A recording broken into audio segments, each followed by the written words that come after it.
Bonjour à tous, nous nous retrouvons aujourd'hui pour faire le point sur un arrêt important rendu par la Cour de cassation en matière de droit des sûretés.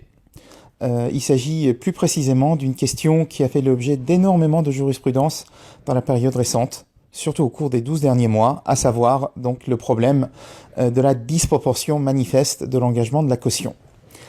Précisons d'abord ce problème tel qu'il se présente dans notre matière. En effet, il s'agit donc d'une question assez simple par rapport aux moyens de défense dont peut se prévaloir une caution qui, comme toute caution, lorsqu'elle est assignée en paiement, n'a pas envie de payer.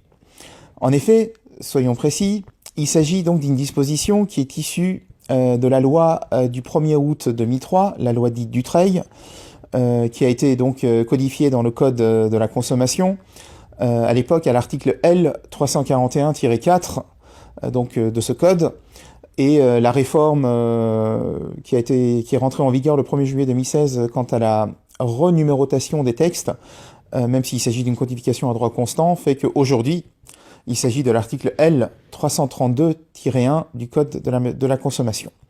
Mais le problème n'a pas varié en réalité. Il s'agit d'un moyen de défense, donc comme je vous l'ai dit, entre les mains de la caution, mais il faut déjà voir quelles sont les cautions qui peuvent se prévaloir de ce moyen de défense.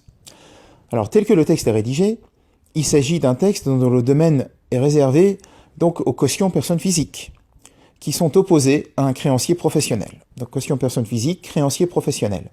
Peu important à cet égard que leur engagement ait été souscrit par acte sous seing privé ou par acte authentique. Alors, le nœud du problème est le suivant. Il s'agit en fait de faire une comparaison entre d'une part, donc c'est comme si vous aviez votre balance, d'un côté vous mettez, comme le dit le texte, le patrimoine et les revenus de la caution, et de l'autre côté, vous avez donc l'engagement qui a été souscrit par cette caution. Donc il faut faire cette comparaison et voir si l'engagement de la caution est oui ou non manifestement disproportionné. Petite précision, l'emploi de cet adverbe est fondamental, puisqu'il s'agit de ne pas sanctionner la petite disproportion. Il s'agit quand même qu'on garde une certaine sécurité juridique, que les contrats de cautionnement ne tombent pas, ne puissent pas être remis en cause pour un oui, pour un non. Donc il faut une disproportion manifeste entre, donc, je le répète, le patrimoine et le revenu de la caution d'un côté, et de l'autre côté, donc, l'étendue de son engagement. On se place à quel moment pour faire cette appréciation? Quand on regarde le texte, encore une fois, on nous dit donc, petit 1, vous vous placez le jour de l'engagement de la caution. Donc on se place le jour de son engagement, et si à ce moment-là, on arrive à la conclusion que l'engagement de la caution est manifestement disproportionné, alors très bien, à ce moment-là, pas de souci, on pourra sanctionner. Sauf qu'il y a une porte de sortie qui est laissée au créancier, puisque c'est le créancier professionnel qui est visé, il pourra apporter la preuve au jour où il poursuit la caution que cette disproportion manifeste a disparu. Et à ce moment-là, le paiement peut être exigé. Donc, pour que la caution puisse bénéficier de ce texte, du Code de la consommation, il faut que la disproportion manifeste soit constatée le jour de son engagement et également le jour où elle est poursuivie en paiement. La sanction, c'est une déchéance du créancier du droit de réclamer le paiement. Donc c'est pas la nullité de l'engagement, donc c'est une sanction assez particulière. Le créancier est privé du droit de réclamer le paiement. Donc, la question, quand il s'agit du créancier, ne pose pas énormément de difficultés. En revanche, cet arrêt donc du 26 septembre 2018 soulève un nouveau débat. Il ne s'agit pas du créancier professionnel, il s'agit d'une autre entité qui est le cofidéjuseur. Donc pour faire courte, dans cette jurisprudence, vous avez un engagement principal et vous avez plusieurs cautions qui s'engagent.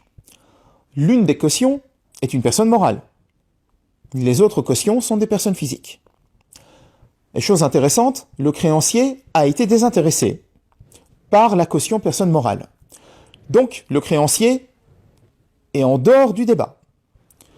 Cette caution personne morale qui a payé le créancier, donc la caution solvens, exerce un recours, qu'on appelle un recours entre cofidéjuseurs, exerce donc un recours récursoire en remboursement contre les cautions personnes physiques. Et à ce moment-là, au moment donc de l'exercice de ce recours récursoire, vous avez les cautions personnes physiques qui, pour se défendre, veulent invoquer l'article L341-4 et donc invoquer le fait que leur engagement est manifestement disproportionné pour ne pas payer, pour être déchargés de leur engagement. Alors ici, la question qui se pose est très simple. Est-ce que dans le cadre du recours récursoire intenté par la caution solvens, est-ce que dans ce cadre-là, l'article L341-4 peut être invoqué comme moyen de défense par une caution pour obtenir une décharge de son engagement, en disant donc son engagement est manifestement disproportionné. La Cour de cassation était déjà intervenue. Ici, donc dans le cadre d'une jurisprudence rendue en 2015, chambre mixte, pour nous expliquer que la caution, qui est poursuivie en paiement, peut opposer comme moyen de défense la disproportion manifeste de son engagement dans le cadre du recours intenté par un cofidéjusseur, mais, alors on peut dire l'arrêt de 2018 n'apporte rien de nouveau.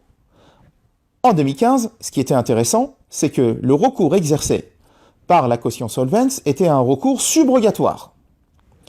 Donc, quand la Cour de cassation, la chambre mixte de la Cour de cassation, vient nous expliquer que la caution qui est poursuivie en paiement peut opposer au cofidéjusseur l'argument de la disproportion manifeste de son engagement, ça ne pose pas de difficulté, puisque la caution solvens qui agit, dans le cas du recours entre cofidéjusseurs, prend la place du créancier.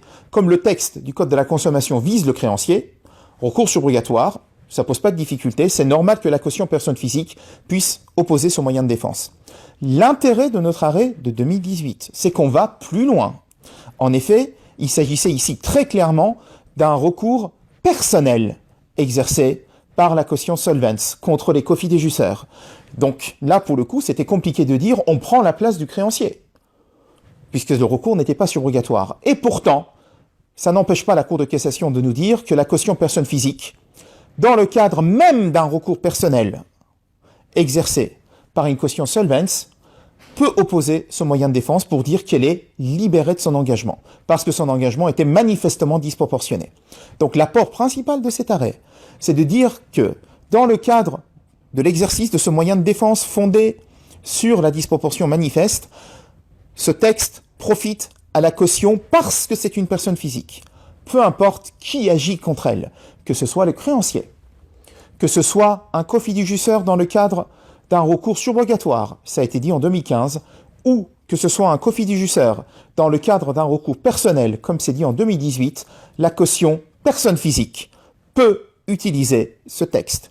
Parce qu'en face, évidemment, on se retrouve avec l'idée qu'il faut, bien entendu, protéger la personne physique contre les engagements qui seraient considérés comme étant trop importants, qui seraient pris à la légère, de façon inconsidérée. Donc la protection de la caution personne physique l'emporte sur les discussions, sur la lettre du texte. Est-ce que c'est le créancier? Est-ce que c'est un cofidéjusseur? Est-ce que c'est un recours personnel ou subrogatoire? Tout cela est mis de côté. La protection de la caution personne physique est la chose la plus importante. Au plaisir de vous retrouver prochainement pour un autre point sur une nouvelle jurisprudence de la Cour de cassation. À très bientôt.